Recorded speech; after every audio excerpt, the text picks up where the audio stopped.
everyone. We have a great treat for you today. Out of 7 billion people on the planet, there's only 24 people that have ever flown to the moon. And we're going to talk to one of them today. First, I want to take a moment and thank the Sonia King Estate for graciously bringing Fred Haise to us. We're going to be talking about his life, about the Apollo 13 moon mission that faced the danger of not getting the 3 astronauts back home. Fred and I have already had a chance to talk, so I'm thrilled that the rest of you get to hear him as well. I wish we were sitting in the cozy theater at the International Storytelling Center for the National Storytelling Festival, but I'm also excited that so many of you get to hear him today. So welcome, Fred Haise. Oh, hello. I'm glad to be aboard today. Fred, we're going to start at the very beginning. I know you were born in 1933 in Biloxi, Mississippi, to Fred and Lucille Haise. And I wonder if you'd just give us a little idea. What was Biloxi like when you were growing up there? Biloxi was a small town, about 14,000 people at that time, on the Mississippi Gulf Coast. So a lot of my activities and everybody was tied to the water. They had a industry, really. One of the primary industries was oysters and shrimp that were frozen through what they call shrimp factories for shipment all over the country in those 1930s. It was a big center for seafood.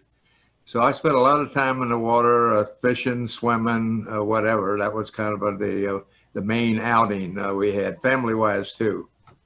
Well, it's so interesting to me that you grew up on Church Street, but now it's called Haise Street. That's kind of great to have your home street named after you. And I know that your father worked for the Veterans Administration. Your mom was a homemaker. And your father's father, your grandfather, you had a relationship with him. He lived until his 90s. And you told me you remember him smoking his pipe in the back room. And even when his sight was failing him, it didn't stop him. He'd use the backyard fence to guide himself around the backyard. So many great memories of your grandfather and parents. But you also told me something about your grandfather when he was just in the 4th grade. What was that? Yeah, the grandpa lived to be 99 and a half years old. And in the 4th grade, he was in Springfield, Illinois. Just the timing of that was his class, and I think other classes of children came out to wave an American flag, show one. And they were in attendance at the final interment of Abraham Lincoln after he had taken his train ride around the country and stopped at various stops along the way. His final burial was in Springfield, Illinois, and he was at that funeral. See, I just find that fascinating. You had a relative who was alive when President Lincoln was alive. I'm just thinking of this connection from Abraham Lincoln to the moon and basically your lifetime. And you also told me a story when I asked you, we love personal stories at the National Festival, if you did anything mischievous when you were young, and you told me what? At the one end of our schoolyard, there was a tree that was conveniently located next to the fence, and it kind of hung out over a road that paralleled Bradford Avenue. And another fellow and I, and several of us actually, created a swing with a rope from a branch in the tree with a car tire, and we had a rope back to the tree so it could be recovered. And we would time it so we could swing out across the street, sort of right above the windshield of a car, which would obviously frighten people or shock them. And then we were set to be pulled back into the tree. And if the car stopped and the people were upset, we could climb down the tree and run away. So that was our fun trick for the day. Oh, you were flying even then. Kids, do not try this at home. And I know you didn't influence any younger siblings, not for a while. You had 2 sisters, one 7 years younger, 17 years later came the second sister. So you went through school kind of like an only child. And what subjects did you really like back then? Well, clearly I enjoyed math and science type of, biology, chemistry, those things all in through high school. So it sort of was ordained, I guess. I didn't recognize it, that it probably was more suitable from my way my brain was shaped to be in a technical career, but I didn't realize it at that time. Yeah, that's interesting that it started young without you necessarily realizing it. And I know you also worked a job when you were very young. Yes, I started as a newsboy at 12 years old. The way that that worked, the local paper, Gulfport, Biloxi Gulfport paper, was privately owned by a fellow named E.P. Wilkes. And Mr. Wilkes decided to have paper boys run a business, sort of like, and gave us we had to buy the papers, 2 cents a day, and it was a 6-day paper. It didn't deliver Sundays. That was, most people got the New Orleans Times-Picayune or the Mobile Register.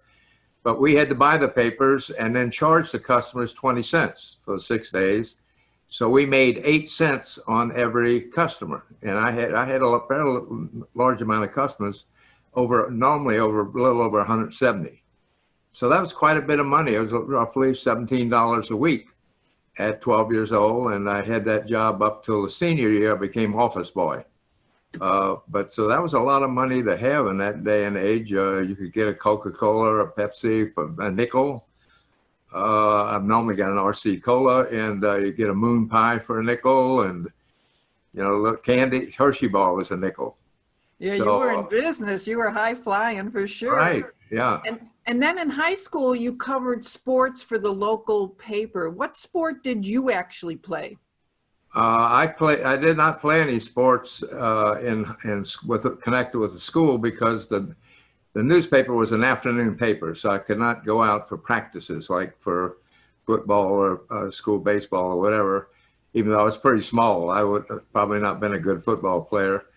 But I did play nighttime softball. They had a softball league, and I played at nights at that. So when you graduated high school at 16, by the way, you went to Perkinson Junior College in Mississippi for journalism. You really got into writing about sports in high school, and then you thought journalism might be it for you. And I think this is so interesting that you never had any interest or big ambition to fly. Some kids, that's their dream forever. But at 18, you left school to join the military. Why was that? Well, the primary reason is the Korean War was going on, and I had my dad and 2 uncles served during World War II, and I thought I would serve. And my dad had influenced me to try to get in a program that would lead to being a commissioned officer. And looking around at 2 years of college and 18, the only one that fit was a Naval Aviation Cadet program. So that put me, as you had said, in the flow to learn and fly airplanes for the U.S. Navy, or in my case, the U.S. Marine Corps. So that was the start of a whole different career. And frankly, with the first flight, the drama and the excitement and just as like magic for me, changed my mind. I knew right then my career was something in aviation. I had no idea what it was. Yeah. That first training flight really did it for you. So you spent 2.5 years as a Marine Corps aviator, but then you went back to school for what? I went back to school because at that time, talking to people, my next thought for a career was to be a test pilot. And actually, I had 4 years in the military at that time, but I went back to school to get an engineering degree at the University of Oklahoma, as it turned out, in aeronautical engineering, which is sort of one of the qualifications that a test pilot should have. And so that was my reasoning. I went on a GI Bill and actually flew in the reserves to stay current in flying. I flew with the Oklahoma fighter squadron at Oklahoma City.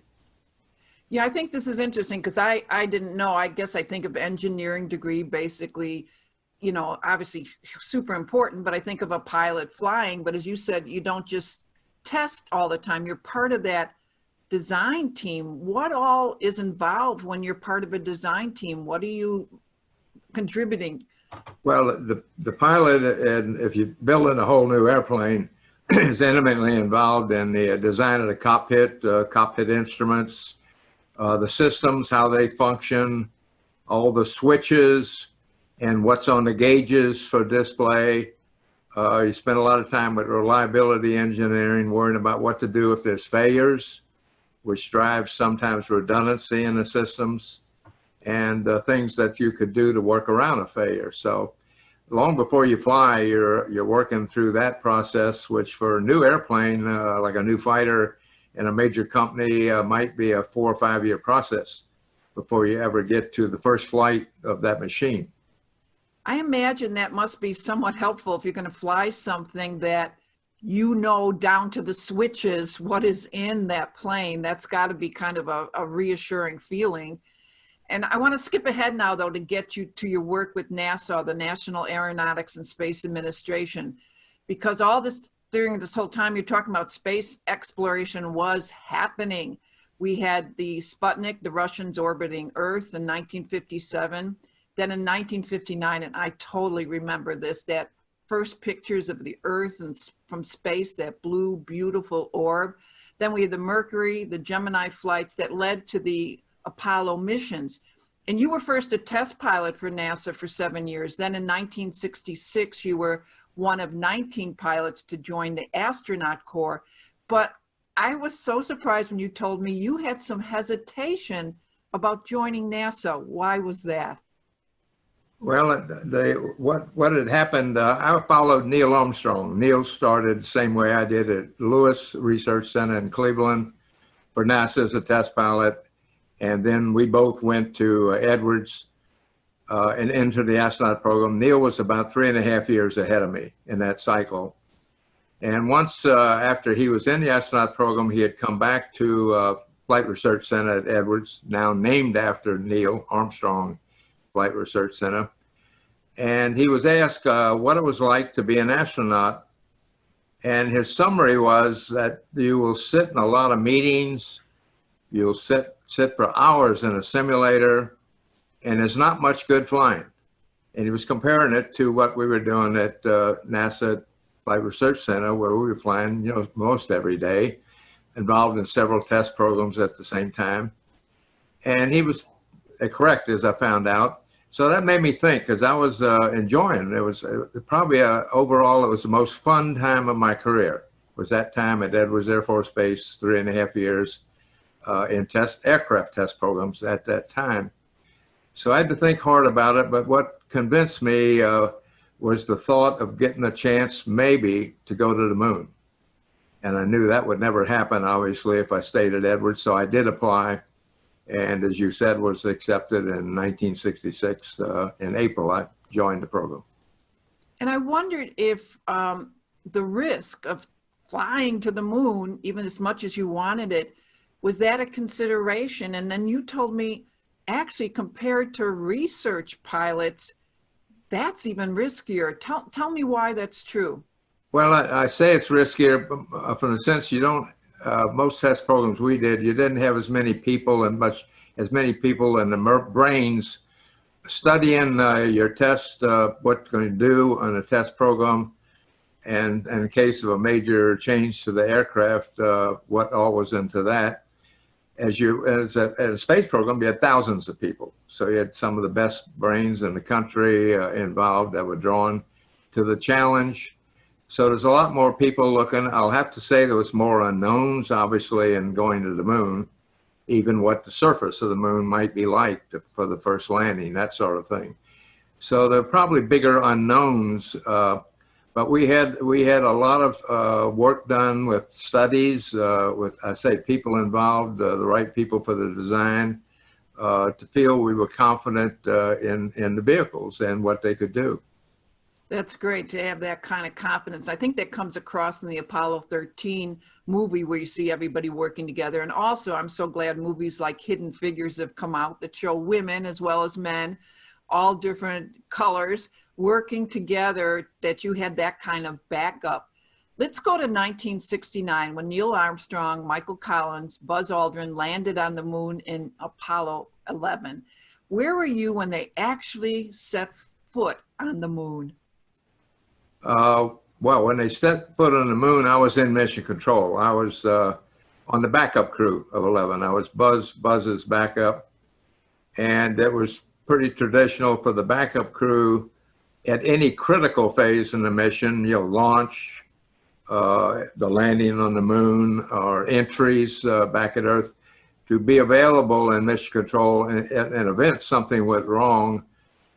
Being a backup crew, you trained to fly the mission. So you were knew it very well, knew the procedures. So you were able to be available to try to help if something needed to be worked out in real time. It turned out I was not any help, even though they had alarms, which took a different discipline to figure out that they did get through and land. But no, I was in mission control during that period. You also said you spent some time at their houses during the many days they were in flight. Is that a regular practice that you all would, I mean, you were colleagues and friends, you'd go to each other's houses to support families, or what?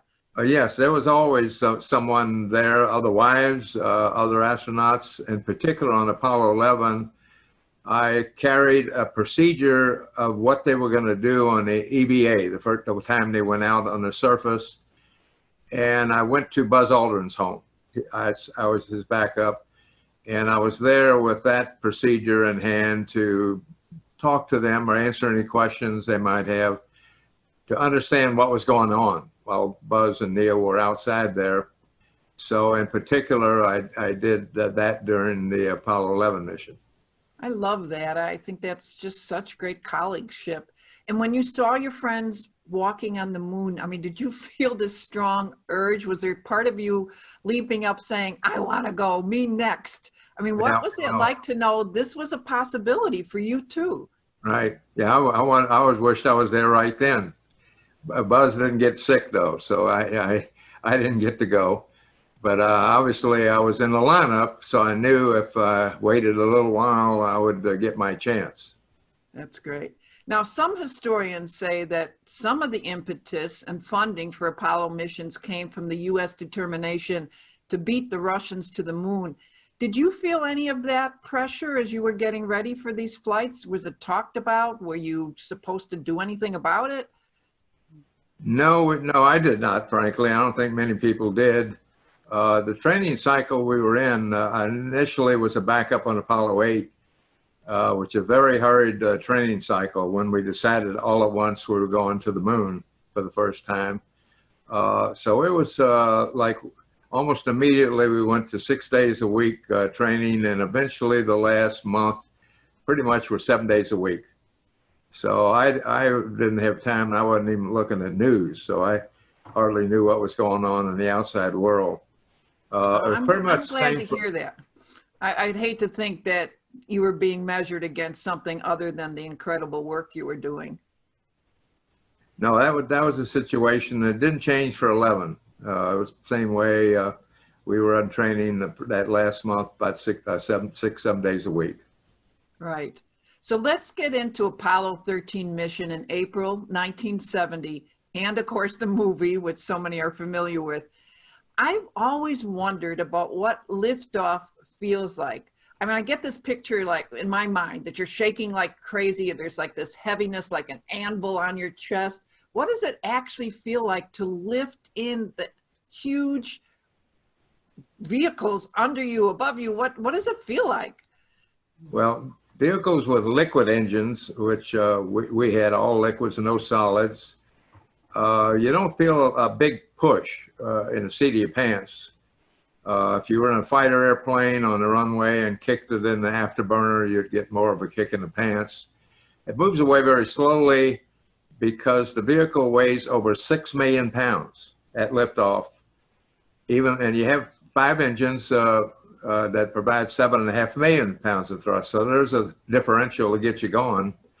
But initially the push is very low. There is some herky-jerkiness when the engines, the 4 outer engines, gimbal, that is, they move left and right and fore and aft to steer the rocket. And with that amount of thrust, even a very small motion gives a big push, left or right, fore and aft. And the unusual thing from my airplane experience was the left-right motion. You've been probably in an airliner and you've been in turbulence, so you feel it up and down. But the left-right was unusual compared to anything I'd experienced, the degree of it. from an airplane. The building of G's continues to about 4.5 at first stage when the 4 outer engines shut down. And that's traumatic because when it goes from 4.5 G's to nothing, if you were not strapped in tightly, you'd go into the instrument panel. So it's a very abrupt thing there that was unusual in launch. From there on, it was much smoother with the second stage and the third stage, which are smaller engines.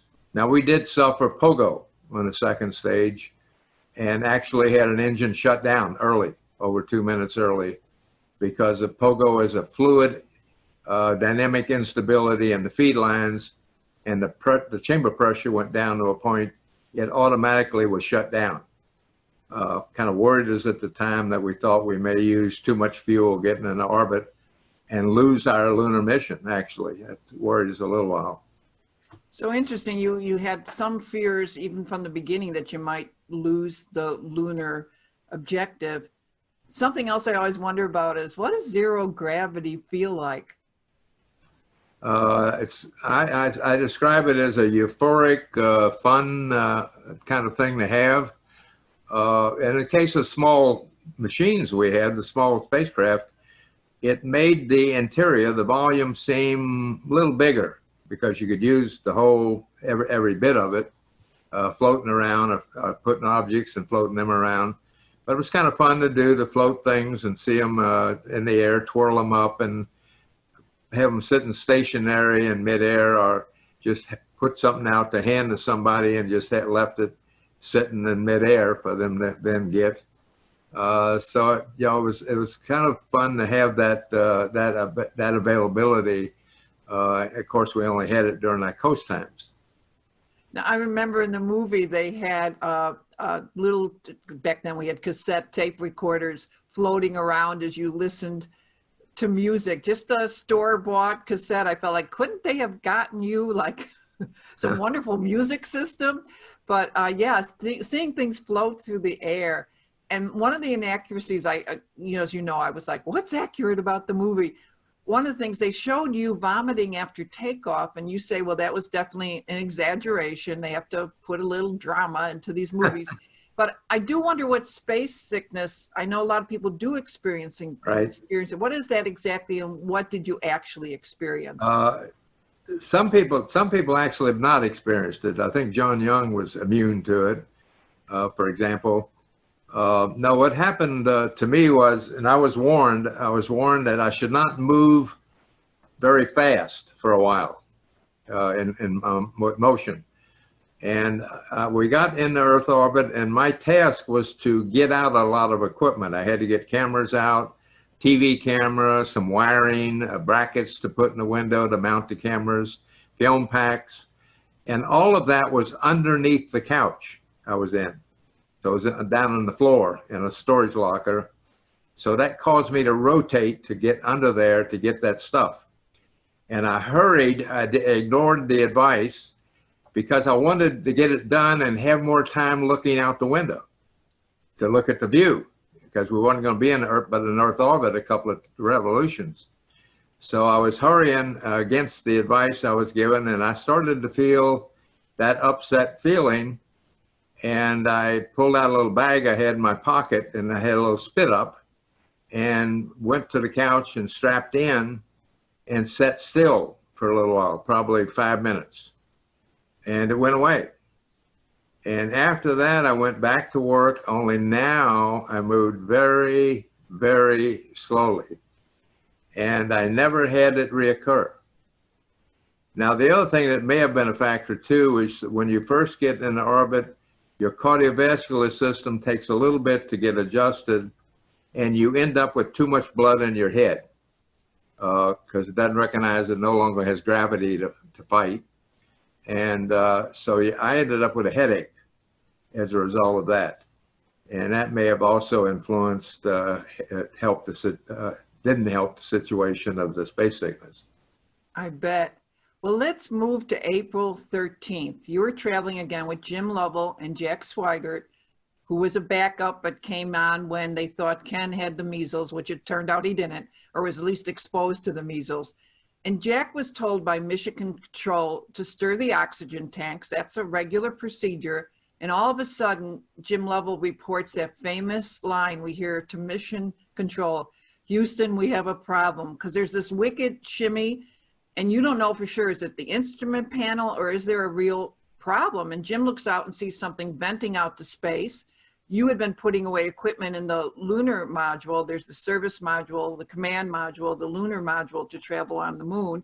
And you come back to your seat in the command module and you see the caution lights on for several systems that should have no relationship to one another. And I wonder, what did you think you were seeing when the explosion happened? Well, it was mainly confusion. We had confusion. For some time, Mission Control had confusion. In fact, it took Mission Control about 18 minutes, as I recall, to with Jim's comment of something's flowing away from the vehicle, to appreciate it was a real problem. Up until then, they thought it was an instrumentation problem, that in our caution and warning electronics, there had been a short or something that was causing all these lights and warnings that were false. Didn't think they were real. And they thought they could get a workaround and would continue the mission. So, but it wasn't confused. Within a minute after I arrived at my position, looking at the instrument panel, it was obvious from meter readings in the oxygen system that oxygen tank 2 had several readings all in the bottom of the gauges, oxygen tank 2. And those were different sensors that were related to those needles. So I knew we'd lost tank 2. So within that first minute, I knew we had lost the landing, because without reference in mission rules, that would constitute an abort. And how did you I was feel? sick to I my can't stomach. imagine.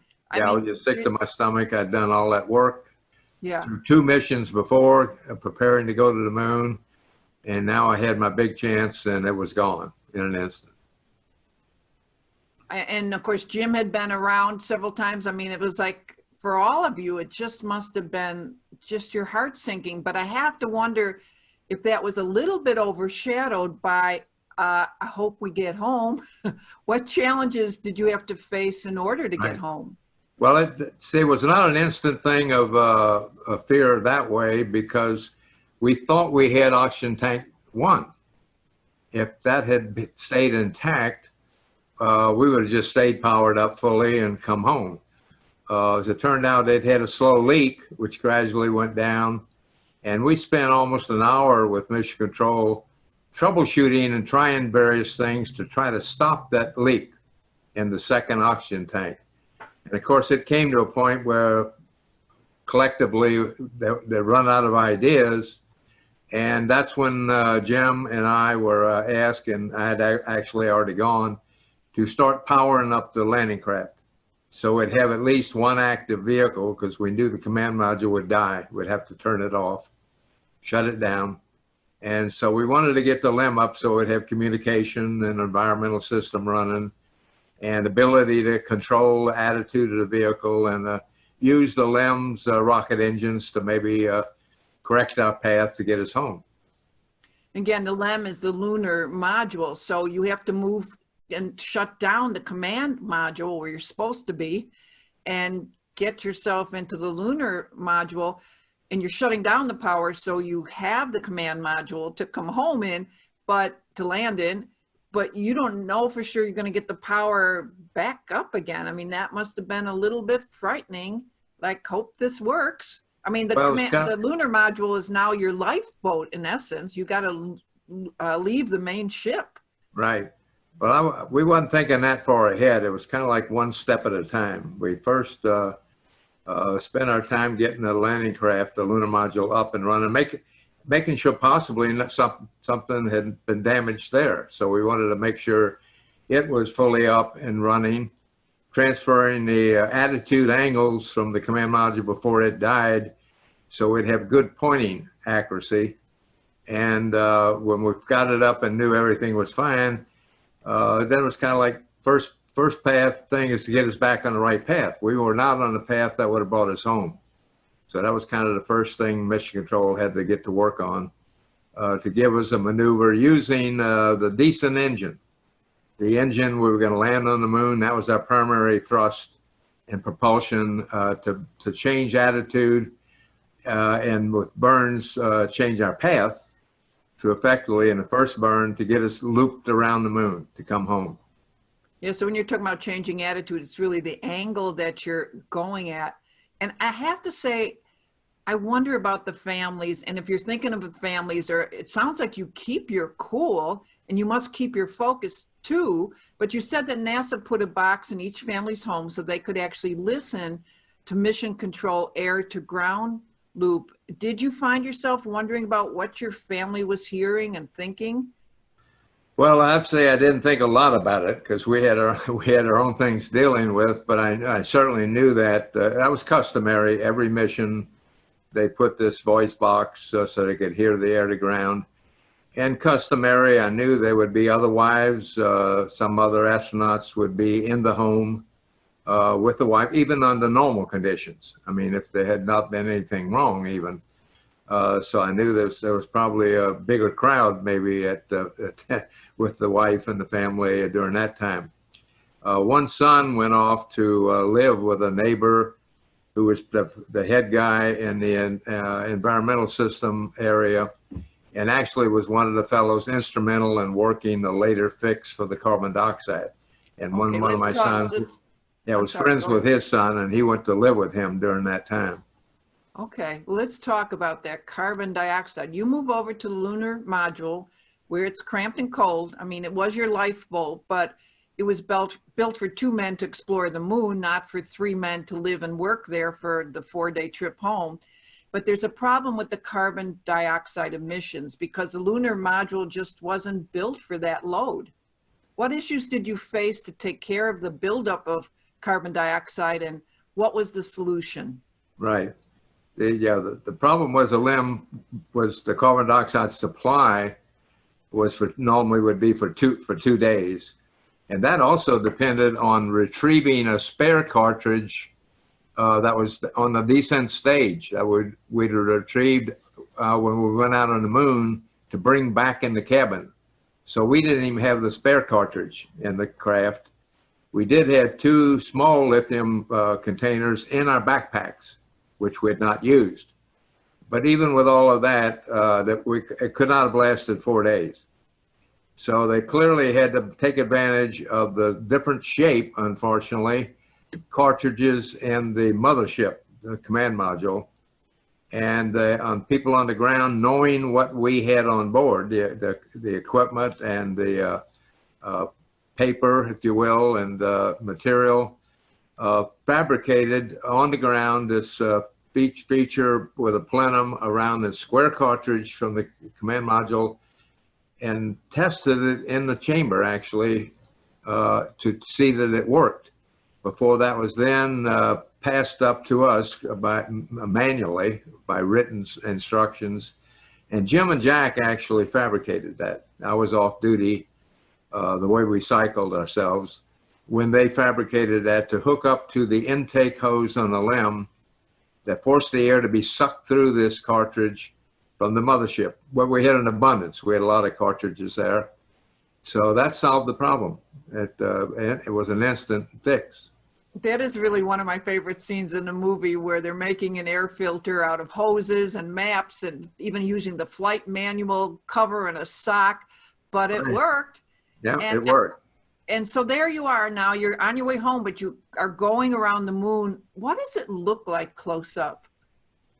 The surprise for me of looking at the backside briefly as we went around was how different it looked from the front side. And I have to appreciate when we launched, it was roughly a half Earth and a half Moon. So it progressed a little bit, maybe beyond half as we went around. So we saw a little bit more than half the backside, but there was missing all those very large dark areas that we see on the front side we see all the time. There were a few of those, not many, and the most prominent ones, very beautiful feature, dark feature with a mountain sort of in the center, was named Tsiolkovsky. and that was a Russian early rocket designer. And the other one was the Sea of Moscow. These were all had Russian names because they sent the first spacecraft around the moon and shot pictures. So they kind of got naming rights. And so those were the two prominent, but they're much smaller than any of the large seas or Mars, they're called, on the front side of the moon. The rest of it was mostly very rocky, rugged looking, crater after crater, from big sizes on down to smaller sizes, to the clarity at which we could see them. Jack and I shot a lot of pictures. We had lots and lots of film we knew would never be used otherwise. So we had cameras out and shot both black and white and color pictures as we were going along like tourists on our journey around the backside. And you told me the stars don't look as bright to you in that situation as they do on Earth. That's so curious to me. Well, the reason being is there's a little bit of clouding on our windows, and they're multi-pane windows. 3 panes in the windows in the command module.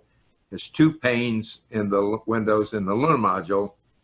And from thruster and some of the residues from thrusters, both separations that occurred with the booster, as well as we're firing little rocket engines for attitude control. There's a little bit of that contamination gets on the windows. And so you really would see stars better if you were out in somewhere way away from population centers. On Earth at night, you would see, if you're way out in West Texas, for instance, you could see the Milky Way. That, of course, you never get to see if you're around any city with the lighting. And this is so totally unscientific, but I have to ask you, what is your favorite moon song? Well, it was "Fly Me to the Moon." I thought That's it was perfect. a very appropriate song that I like. I thought it was good. Me too. I like it. Well, the decision was made to get you home by slingshotting you around the moon, really using the moon's gravitational pull, if I have this right. But still, there was a challenge of navigation because you were without the command module's guidance computer. And you told me there were a few discrepancies in the movie because during this time you're trying to figure this out, they showed some tension between you and Jack Swigert, but you said that didn't really happen. No, what the movie did was had Jack and I in an argument over throwing the switch to stir the cryos, insinuating that Jack should have seen something on the instrument panel that told him he shouldn't have thrown the switch. And of course, that was not the case. If I had been in my normal position, rather than putting away stuff from the TV show, I would have thrown the switch. There was no way to know the electric short would happen. So that was kind of what that argument was staged in the movie. Ron Howard said to humanize us, because he didn't think we, from all listening to all that at the ground, that we were human enough. He listened to all of that. He said he never could tell we ever had a problem.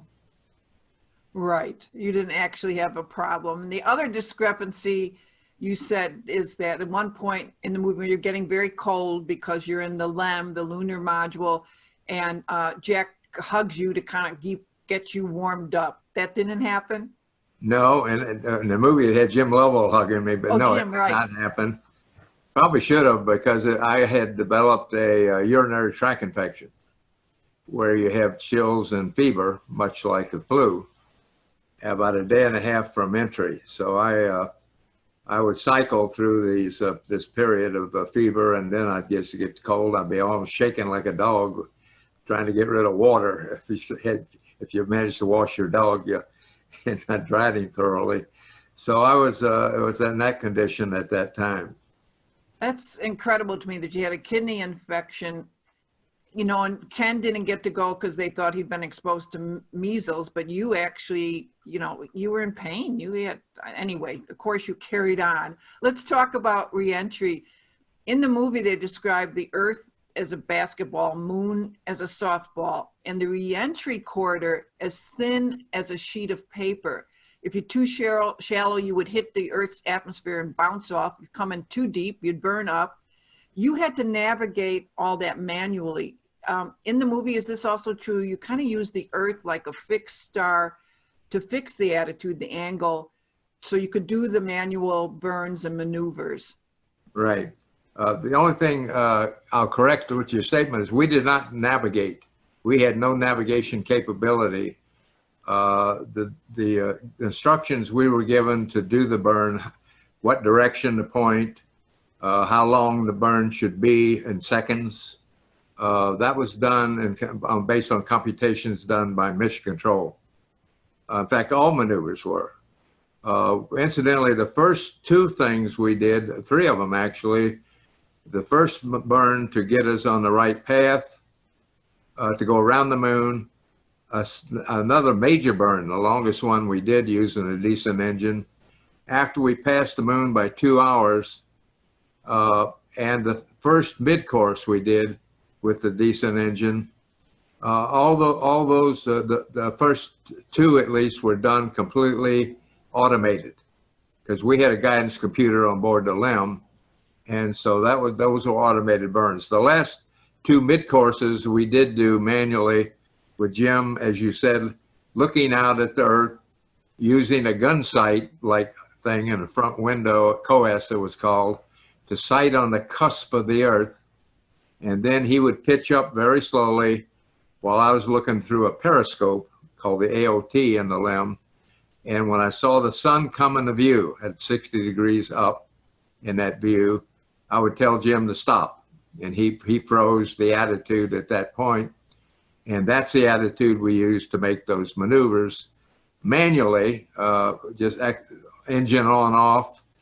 Jack Schweigert backing us up with a stopwatch for the time to run the engines. So that's the way we made two of the mid-courses coming back to kind of refine the path in to the corridor, as you mentioned, where you had to be within this fairly narrow, but actually by this mission, we were pretty confident and we could make that happen from the performance we had on previous flights.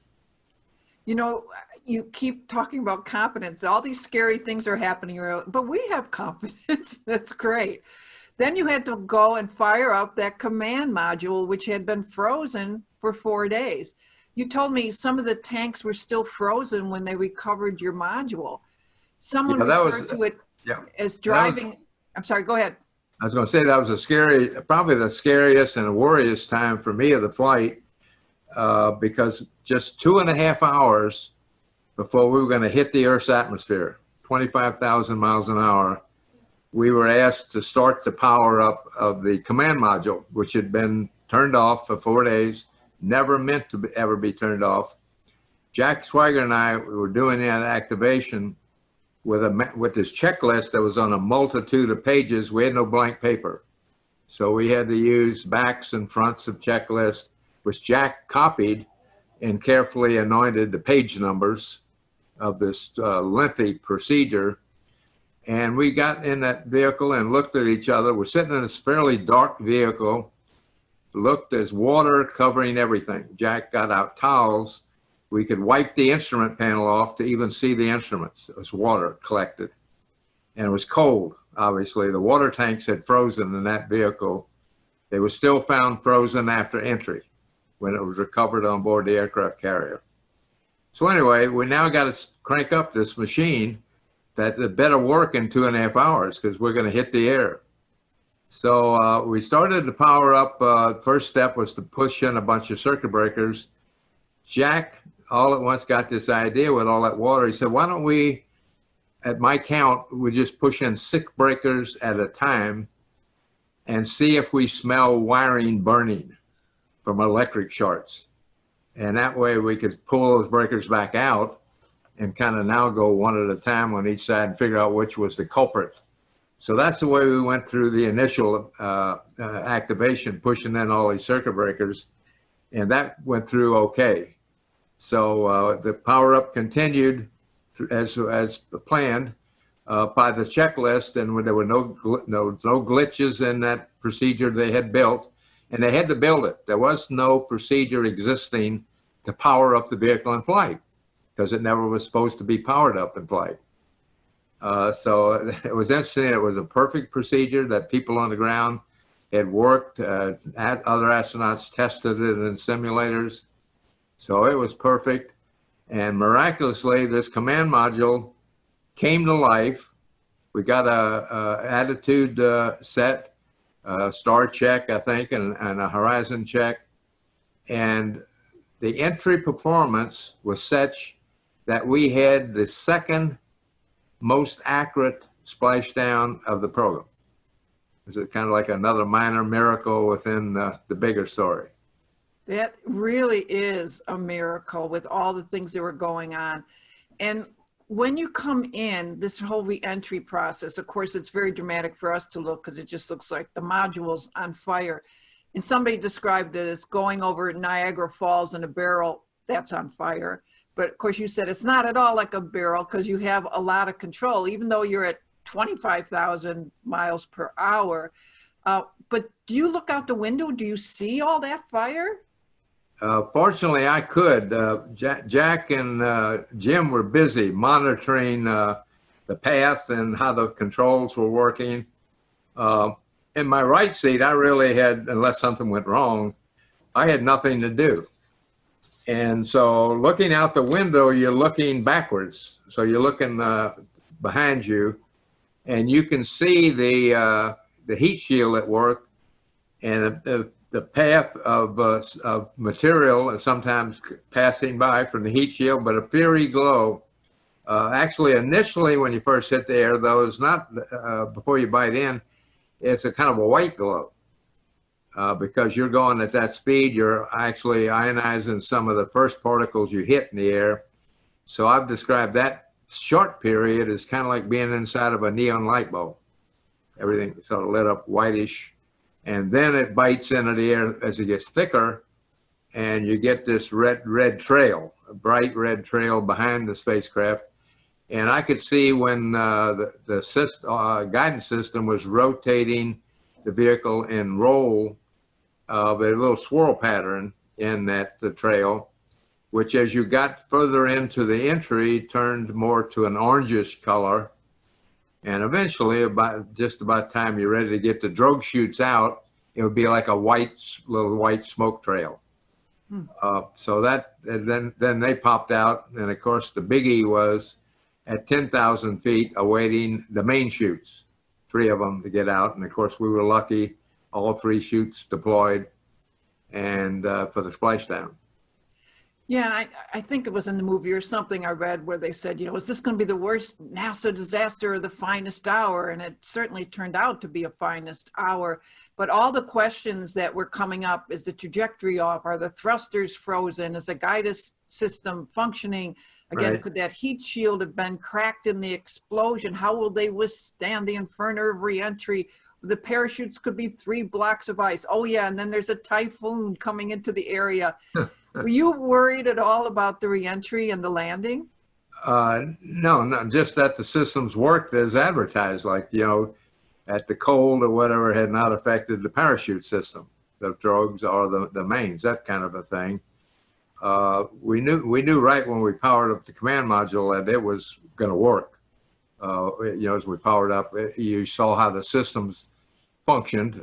So we were confident in the vehicle being able to do the basic entry. No, we had no concern. I think the people on the ground were worried more. In particular, for some reason, never explained, we had a longer period of blackout than which normally is known very precisely, almost to the second, and ours was quite lengthy beyond that. And scientifically, no one's thought we got shallow somehow. It was hard to explain that amount of time. Jim Lovell jokingly has always said, well, we didn't answer Mission Control because we thought that'd be a good thing in the movie. And it was a good thing in the movie. You keep talking about all this confidence, and I want people to watch the movie if they haven't seen it or haven't seen it for a long time. And I'm always worried if you're going to get home, though obviously I know the answer. So now you're saying, no, we were confident. Right, we were confident.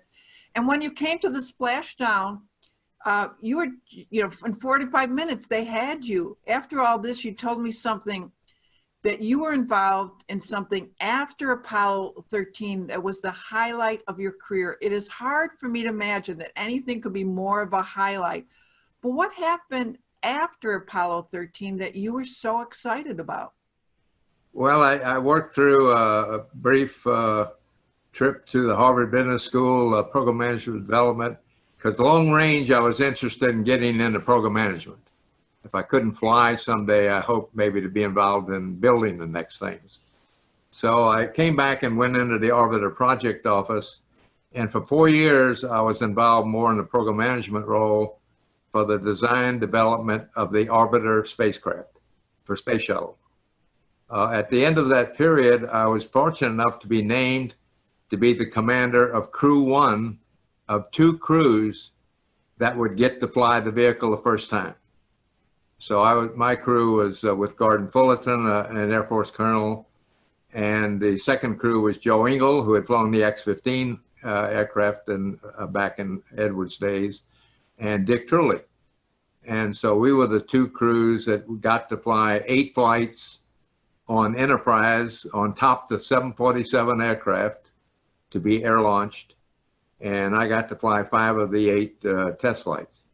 So that was a very exciting time, a very high pressure time because of the nature of the program.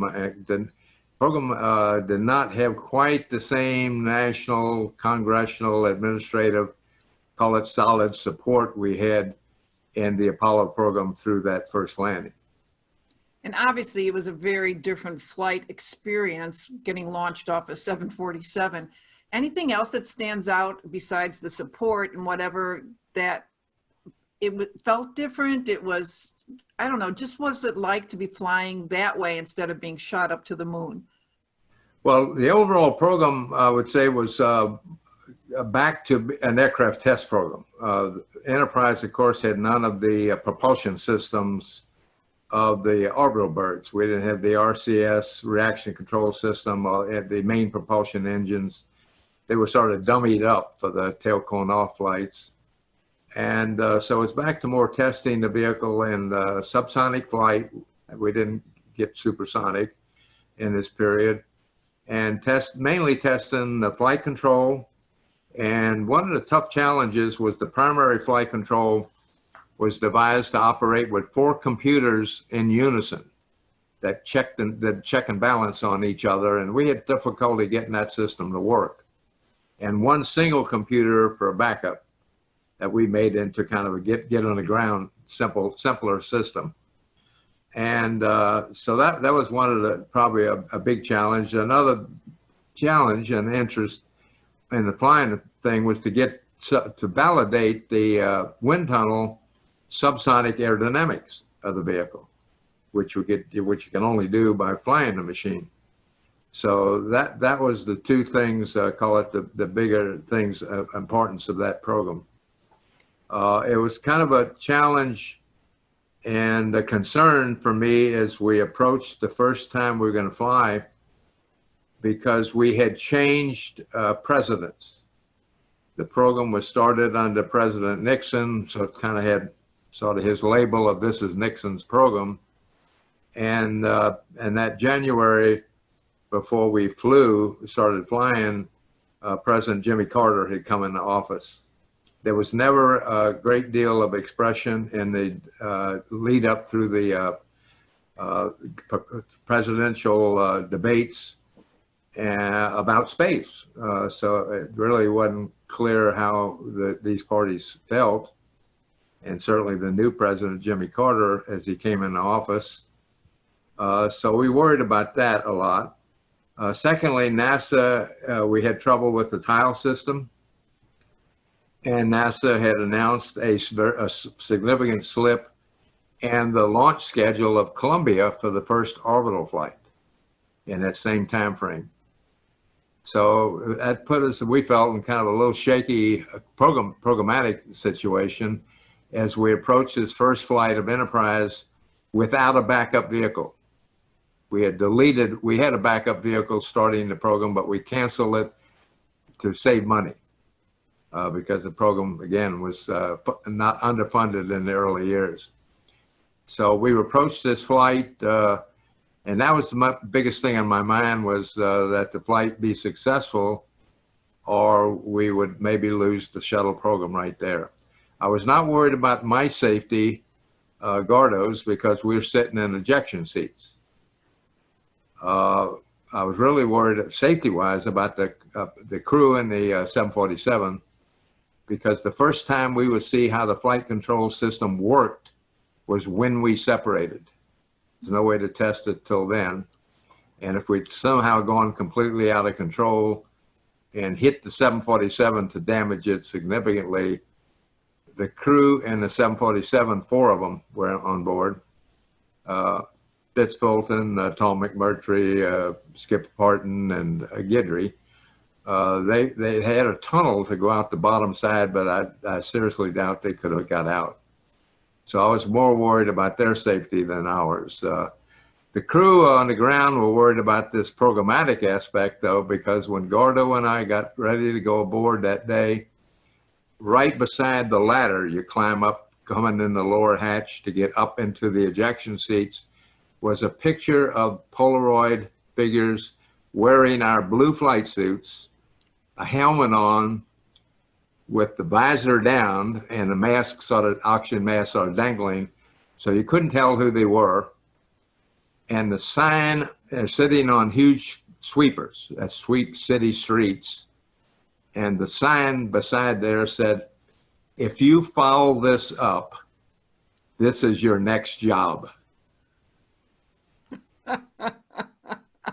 How nice, so nice. Well, talking about colleagues, you have had so many honors. Presidential Medal of Freedom, that's the highest honor for a US citizen. NASA Distinguished Service Medal. The New York, Houston, Biloxi gave you medals and parades. In 1983, the International Space Hall of Fame. But you told me one really mattered the most to you. What was that? As far as medals or awards, the one that I cherished the most was the Kinchlow Award. It's given by the Society of Experimental Test Pilots as being Test Pilot of the Year. So, it reflects, and it's actually it's a voted award. So it kind of reflects the feelings of your peers directly, your fellow test pilots in that case. So I cherish that one, probably number one. I did have a great hometown parade in Biloxi, Mississippi, that with the family and cars. That was also very humbling in a way, and rewarding after the flight. Oh, I so understand. We storytellers love our audiences, but we're always most worried about what our peers think and our families think and neighbors and such. So I get that. Now, from 1979 to 1996, you were vice president of the space programs for Grumman, am I saying that correctly, Aerospace Corps. They're the ones that built the lunar module, your lifeboat during the Apollo 13 flight. I wonder what it's like to be on the other end, to be in that management role. Well, probably the hardest thing for me to convert was the new business side of it. That is, a lot of your effort and some of your development work, research work, is done to help spawn the next program with the customer. And most of my career up to then had been into working on real programs that existed and were underway, or in real flight ops.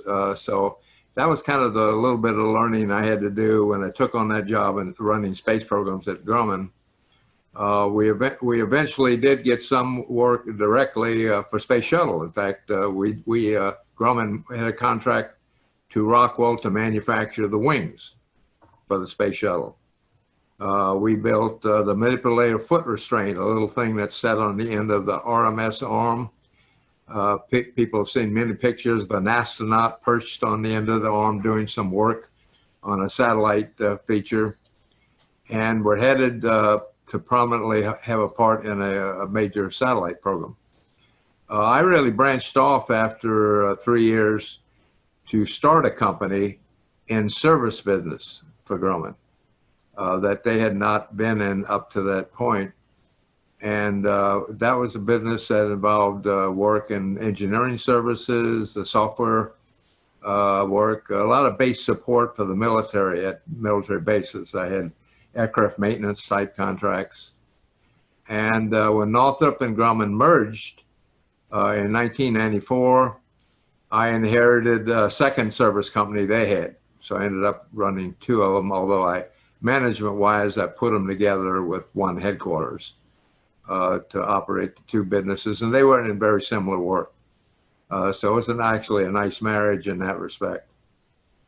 Now, when you think of space travel going forward, what do you think we should be looking forward to? I mean, do you think it's important that, I don't know, as a species, we have a goal, not just our individual goals, but it felt for a while we had this kind of collective goal to get to the moon, to get into space. What do you think we should be rallying around now? Well, I certainly hope we continue exploration. I mean, obviously for us that are space fans, if you will, things aren't going as fast as we'd like. Our lifetimes are short. But it's hopefully we'll continue that the path of exploration to better understand our own solar system, and eventually through the searches we're doing to find there's life elsewhere. The universe seems almost infinite, because every time we have something that can look a little further, like Space Telescope, we see more. It's more out there than we knew there was before. And obviously some of it is, even considering speeds at the speed of light, we will never get to. They're unreachable in that sense. It takes so long. So it's only very near things within our own galaxy probably that we'd have a chance of visiting. If we found life somewhere else, that would be worthwhile going to try to visit that place and do exploration, and obviously be unmanned initially.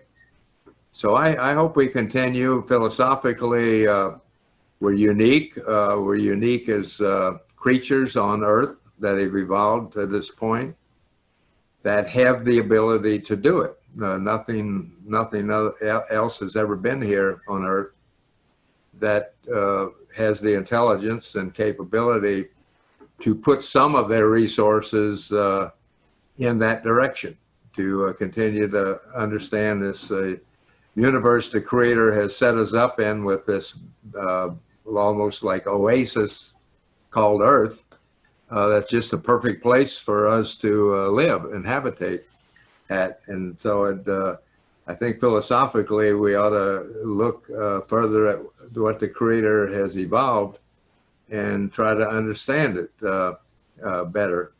And at the same time, understanding it better, take care of ourselves better too. Yeah, that's the thing, isn't it? I mean, besides space discoveries, all the technology that gets built around the exploration also affects medical and environmental, and it's applied to so many other fields that discovery doesn't just stop at space. It always goes between space and Earth benefits as well. And I know you are writing a book. I have to ask you about that. Tell us, what are you writing? The book is pretty much a chronology of my life and experiences. Probably a lot more detail, and it's the kind of book that's not going to be a fluff book that too many of the average citizens would probably get bored in reading the book. But space geeks will like it, because it'll have a lot of depth about things we went through in testing lunar modules, which was a big challenge at Grumman, for the Grumman test team, as well as ourselves had joined that. Ed Mitchell, myself, and a fellow named Dave Ballard, a system engineer, lived there virtually solid for over a year in that kind of testing. And so it carries through another 4 years I had in Grumman. We won a contract to do the system engineering and integration on the very first space station, Freedom. So I actually led that contract to work on devising Space Station Freedom through 4 years, which was challenging in several ways. The biggest one actually was the budgeting.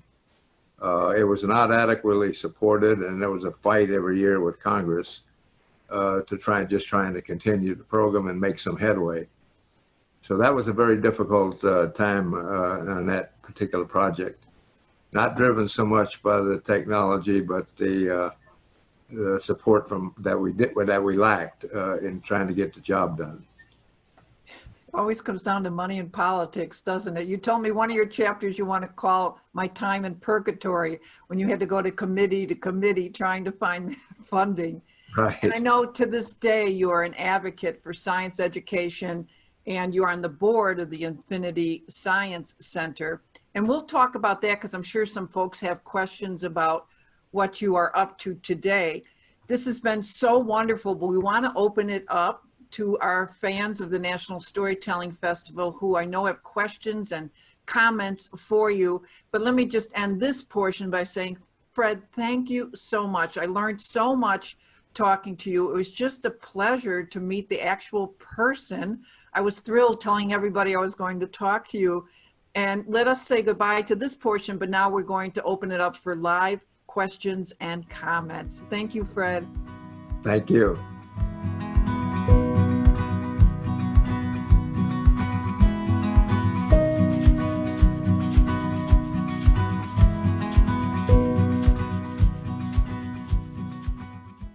Hello, self-professed space geeks and everyone. I hope you enjoyed that interview with Fred Haise, Apollo 13 astronaut, shuttle designer, and pilot, and so much more. I want to take a moment to thank again the Sonia King estate for their generosity in making this program available to all of us. And now I would like to welcome Fred Haise live. Hello, Fred. Hi. Hi. I'm so glad you're with us live because people have got a bunch of questions already coming in. Fred, we've done good. I got to tell people that in our initial phone call, we talked for 3 hours and we knew we had to cut it down to 1 hour, and we did it, Fred. And now people get to ask you questions live. So if people will look at the bottom of their screen, it says Q&A. Please put your question in there, not in the chat, and that'll be easier for me to see. So Fred, some questions have already come in about the future. People are asking about the Artemis project 2024, when the first woman and the next man will be on the moon. Can you tell us a little bit about what the objective is on those moon projects going forward? Well, Artemis is meant to be back to the moon, and I think the target that originally talked about was landing near the South Pole, where an orbiter before has passed over and discovered there might be considerable ice in one of the craters. And water, obviously, ice can converted to water, can be broken down into hydrogen and oxygen. So it serves life. And if you had a base nearby, and it also can be used to make fuel.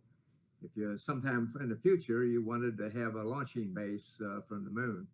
So I think the first landing is to test the system that they're devised to accomplish lunar landings. Their hope is obviously to continue it with the further flights and actually establish a permanent base that logistically could be supported from the Earth. Yeah, we could have a permanent base just for more exploration there, but it could also be the launch to Mars or somewhere else. Absolutely. You know, it's kind of like, well, it's a little further away, but to have that capability, the logistics capability, but similar to our early Antarctica stations. And of course, they're now in place in Antarctica, and the number of people at these bases obviously gets smaller, but they're mostly are habitable throughout the winter, year round in Antarctica these days. So it's a similar thing in how we worked our way into having a permanent facility there for science. Do you think it would be basically US led, or do you think it'll be a joint kind of venture in the way that the space station is? Oh, no, Artemis definitely is involvement of not just the US, but foreign international companies like Europe, I know, has one of the booster elements for lunar orbit.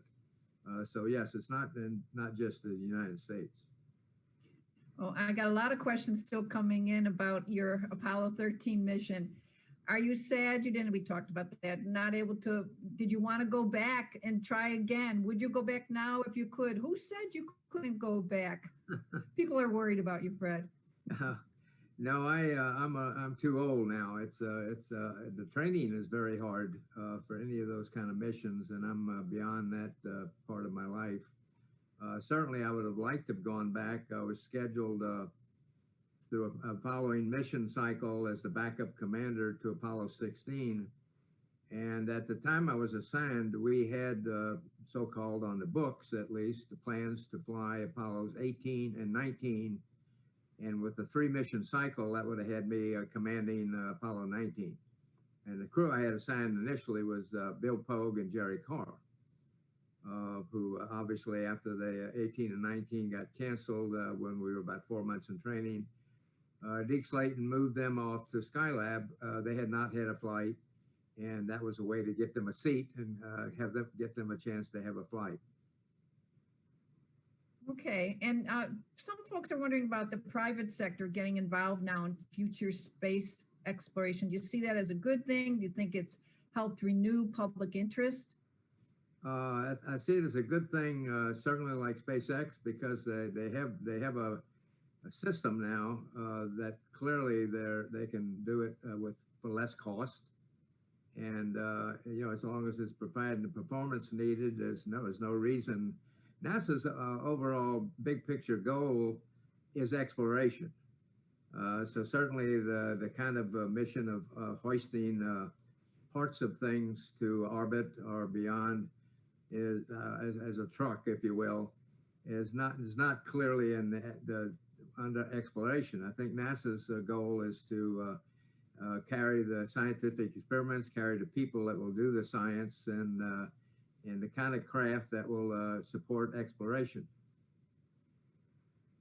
Okay, and here's somebody who's, I guess, has read some books about some of your other colleagues. Deke Clayton, the chief astronaut, wrote of your talents, admiringly you as an astronaut. And how would you characterize your working relationship with Deke? You can explain to people what he did. And do you have a favorite story about Deke to share? Well, Deke was the big boss when he was taken off flight status in Mercury. He was made head of flight operations. So if you look at the normal hierarchy, the astronaut office would be under Deke.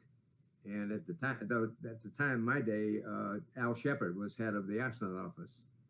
So Deke was the big boss. I think I call it not a funny, but a good story is at a point when we were getting ready to fly approach and landing test with Enterprise, Deke actually left that role. He left that assignment and he took over the test operations at Edwards for our approach and landing test. And obviously had McElmurray, a fellow with him as deputy that was long since been in flight test at Edwards in the old days. So he led what I call a grade A team that assured we had this test program, flew 8 flights. The first launch off the top of the 747 only missed a date by 2 weeks that had been set 2 years before. So it was a very, very successful program, and I think it was because of Deke's leadership and running that test team, which had assemblage of, I'll call it Class A, group of people from Kennedy, from the Rockwell group in Downey, California. So I'd say that our success was a great part due to Deke. It was hugely successful. And I wonder, you got to run those first, liftoffs from 747. Did you feel any regret that you didn't get to fly it into space, or were you pleased with what you had done? Well, I'd hoped to fly the 3rd mission. I was assigned with Jack Lausma, and I would have stayed. It was going to be a long wait, I knew, to get there to fly that flight. I would have stayed if we'd kept the mission. We were going to rescue Skylab. Been a very exciting mission to do the first rendezvous. Jack actually was training to fly a little kick stage, a little booster we carried in the payload bay to fly it over as we set several hundred feet and dock it with Skylab. And then people on the ground, Mission Control, would orient Skylab in the way they wanted to and actually fire this small booster to either boost Skylab to a higher altitude, or I suspect they would have probably just assured it re-entered in a safe way in the ocean somewhere. As you know, it fell in earlier than planned, and parts of it even hit in, unfortunately, desolate areas of Australia. Some people are asking here, where is the LEM now, your little lifeboat, and just about all the space junk that we do have in the atmosphere? How do we clean it up? How important is it to clean it up? Well, just to answer the first part of that, our lunar module re-entered.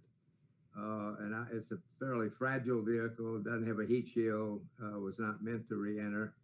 So it, I'm sure, came apart and ended up in the bottom of the Pacific Ocean near the Samoan Islands, which is a fairly deep area in the ocean, which they were concerned about because still on board was a nuclear cask, an RTG, that was to be used to power the experiment package had we landed on the moon.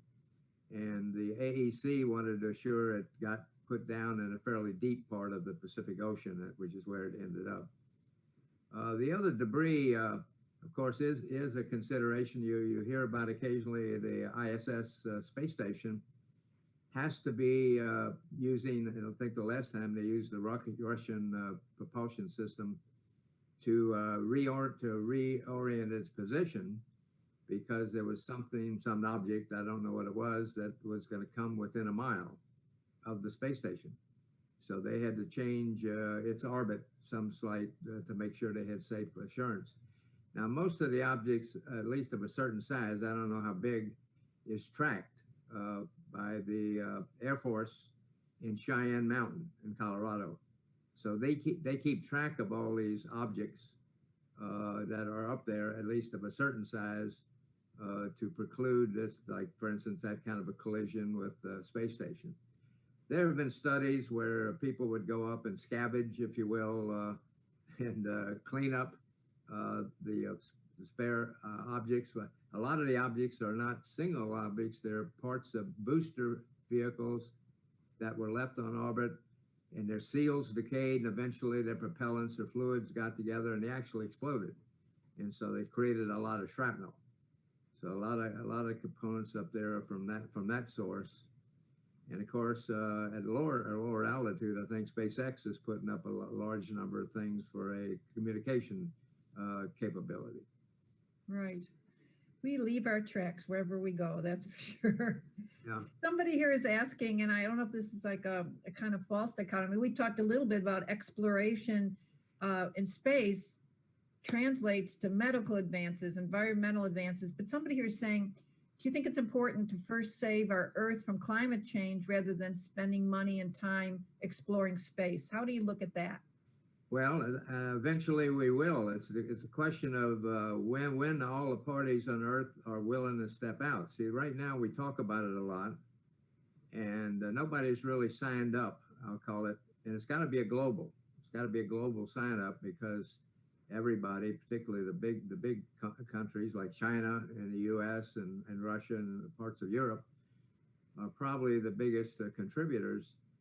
But unless there's a global effort that's joined, that tried to do, I guess, with the thing called the Paris Accord, I think it's a favorite expression of mine is never panic early. Never panic early. So I think, unfortunately, the way governments operate, they're not, as you know, they're reactive rather than proactive. So I think there'll have to be a stronger sense of that, proof of that, before they'll really step up and do some of the hard things that have to be done. It's a similar thing we face with other threats like comets and meteorites. We had one, a school bus size, I guess, that passed within below the orbit of the geosynchronous orbits of the COM satellites, for instance. It passed that close to Earth. And so we ought to have a defense system for comets and potentially and meteorites. And they have hit a comet, hit Jupiter, broke into pieces on the way in. It's about 6 or 7 pieces. And it had tremendous energy. One article I read, I don't know if that's true, but it said it had the energy equivalent if you exploded all the nuclear weapons and all the arsenals we have on Earth at one time. Now it's obviously a different kind of energy and impact. There's no radiation, but that would be bad to get hit by a meteorite or a large meteorite or a comet.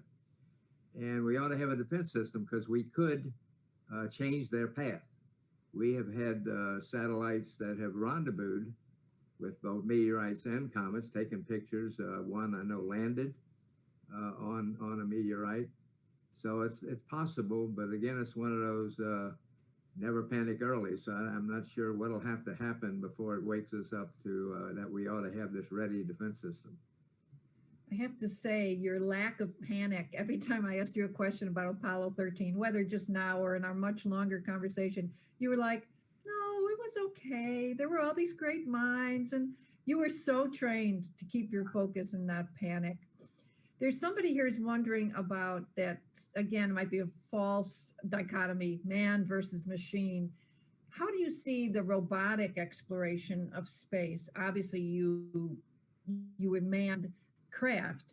Do you see a big role for robotics and what is being done on that front? Well, I can't answer the second part, what's being done, other than what I've seen being done. But certainly it plays a role. It plays everyday role, obviously, here on Earth, with manufacturing, with mundane tasks that are very repeatable, and a lot of car manufacturing, for instance. They're good to go into places that would be dangerous for human beings. I think the police use them to some degree to go into dangerous areas and check it out first with some visual media capability. Certainly exploration on a harsh planet or with harsh conditions, a robot would do, obviously, maybe be able to do a job and do a job that it wouldn't be safe for a human to do. So as a pathfinder, that's certainly apropos. I still don't think in terms of the, call it common sense and adaptability, real-time adaptability, that robots can still replace a human in that regard, at least not yet. So anyway, they have the application and should be used as appropriate. This is such a storyteller question. Do you dream about being in space? Do you have dreams you think than other earthbound human beings have? No, I don't dream about being in space. I dream occasionally, but no, I don't recall any dreams, for instance, about Apollo 13 or you know. That's interesting. And I asked you your favorite moon song. Do you know many moon fables? Any moon? What? I'm sorry. Fables and folk tales from other cultures? Not really. I mean, if you're willing, we have a couple tellers during this very festival that have told some moon stories. If you're willing, I'm going to send you, I know you're going to be looking around at some of the stories, but I'm going to point you to some of these terrific storytellers who have moon folk tales and fables. You might kind of get a kick out of that. A lot of people here, I just want to say, are saying thank you for your incredible work. Thank you for taking the time to talk to us. Several are knowing you have told these stories for umpteen million times, and yet you are really, you are really so present to us to go through it all. I've got people again asking about what was not true in the movie. We mentioned the way they had you in a fight with somebody disagreeing and the way you got your hugs. Was there anything else big that was in the movie that you just didn't happen? Did we miss anything? Well, you mentioned, I guess you're talking about the argument with Swigert did not happen. My throw up for space sickness wasn't as graphic as the movie. Yeah, they had big things floating around and you just spit up a little in a bag. I describe it as a spit up, but at any rate, Jim Lovell didn't hug me. that they had that in the movie. No, they exaggerated the motion of the spacecraft, both after the explosion and while we were doing one of the manual maneuvers where we were controlling it manually. They had the Earth going up and down in the front window. We didn't even move hardly a degree. They were very, very short maneuvers, like one was 21 seconds, I think, and we ran the engines, and the other was like 18, a little over 18 seconds. So there wasn't much time to have too much motion. So that was, again, I think Yeah, see, that's where I got my idea that you're like shaking and whatever, because they do it in the movie, but I'm glad you set me straight. Yeah, a lot to lose control, and that was not the case. Well, this is such a great question. As one of the great American heroes, and we really do think of you that way, what is your hope and dreams for our nation and our humanity's future? When you look out into the future, what are some of your biggest hopes? Well, I hope that humanity figures out a way to survive. There are many, many things that we are faced with, challenges. We've mentioned a couple, possibly global warming at some point can be very critical. Mentioned meteorites. I worry about the way our societies as a whole have had enough distrust and through a major war have set up armadas with many, many countries, more than most people realize, that are have nuclear weapons available. And I think we have in this country a very good check and balance system to assure nothing happens accidentally. But I worry about many of these countries that do not have the same leadership, responsible leadership. You have turmoil with governments changing. So I worry about that we have these weapons that have very lasting effects from radiation, more so than, of course, we did enormous damage in World War II and killed many, many people, but we didn't have the radiation lasting effects. I think the director at Chernobyl at one time was quoted as to go back into that facility, it would be something like 25,000 years. So I worry about that we will somehow figure out a way to get along better and at least not have such destructive capability at our disposal. Yeah, it's so interesting how these issues go in and out of fashion. It's like, this shouldn't be fashionable, but even in the space program, you know, you had so much funding and so much impetus behind you. And then, like you're talking about in your book, you had to go to committee trying to search for funding sometimes because it's just not on people's radars. And yet, it, like you said, the kind of things that come out of this exploration can be essential to our very survival if a meteorite comes our way.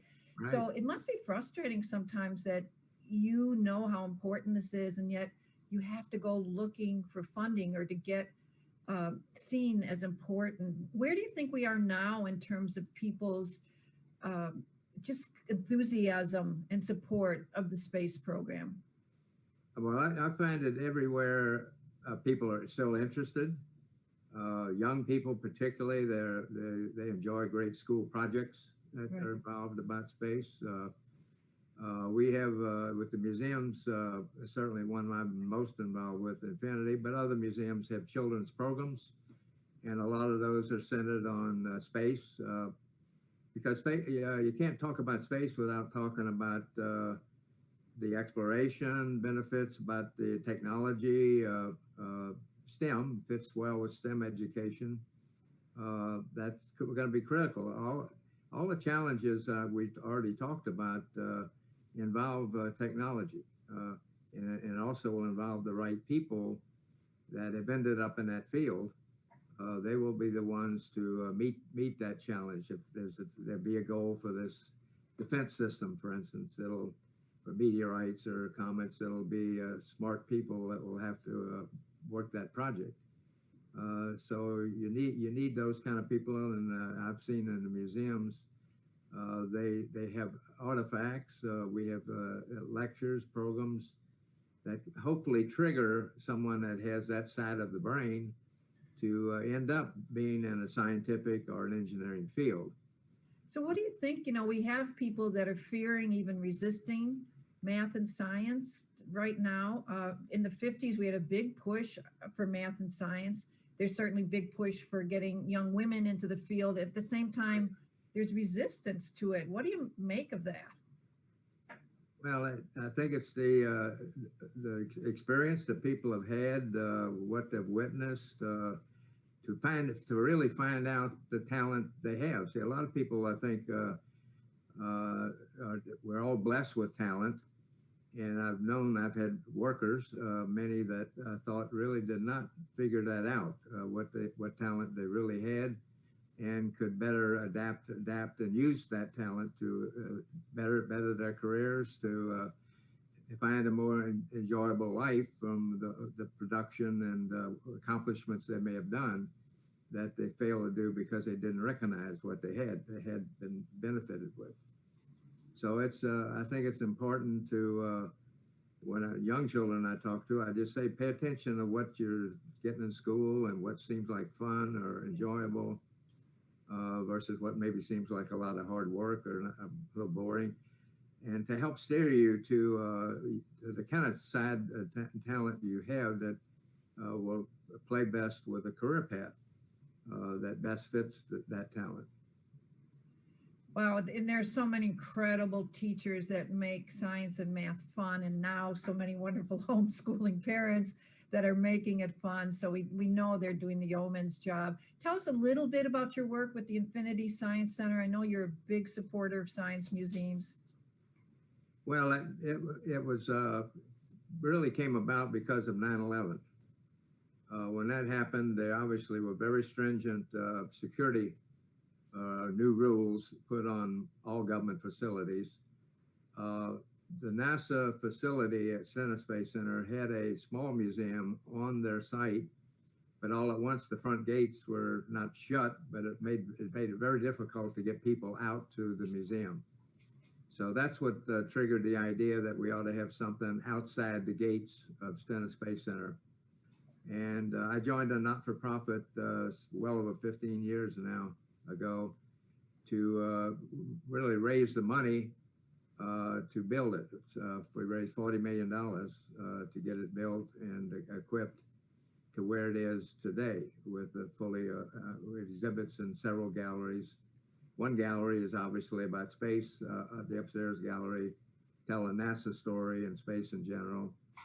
We have the Earth Gallery that's tell about the things that are affect the Mississippi Gulf Coast, the coastal areas, I should say, with hurricanes, wetlands, those sort of Earth features that are of interest to local people there.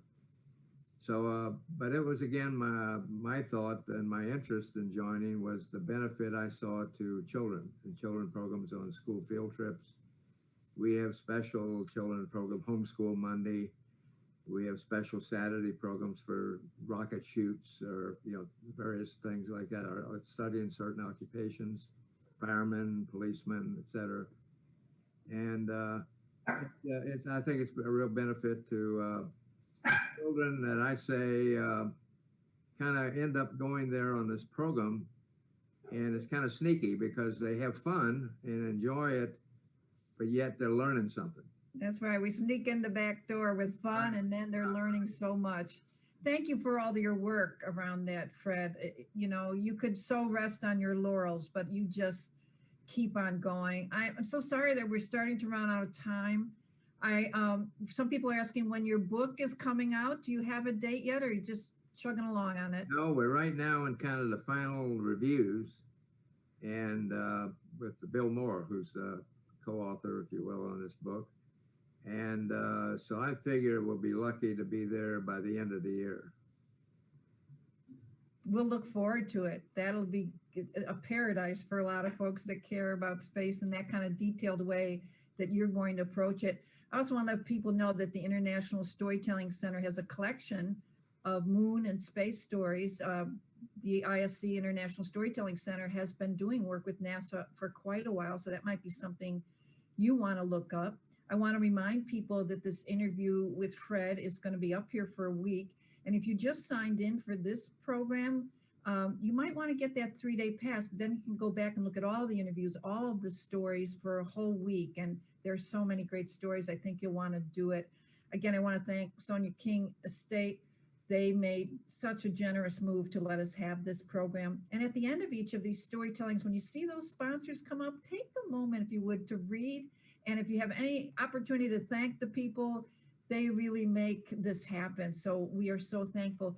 Fred, I want to tell you that meeting you, spending time with you, you started to hear my dog bark. I think he knows your dog is there. We introduced our dogs to each other. But getting to spend time and hang out with you has really been one of the most memorable moments of my life. So thanks for your time to let us know. And I know there's so many other questions. So everybody get Fred's book when it comes out, and maybe you'll get more questions answered. Fred, thanks for your time. It was a wonderful, wonderful session with you. I enjoyed it. I enjoyed it. I really wish I could be there in person. And see. Okay, that is something, as I end here, I told Fred all about what the National Festival is like. So when we can actually be with each other again, he is coming.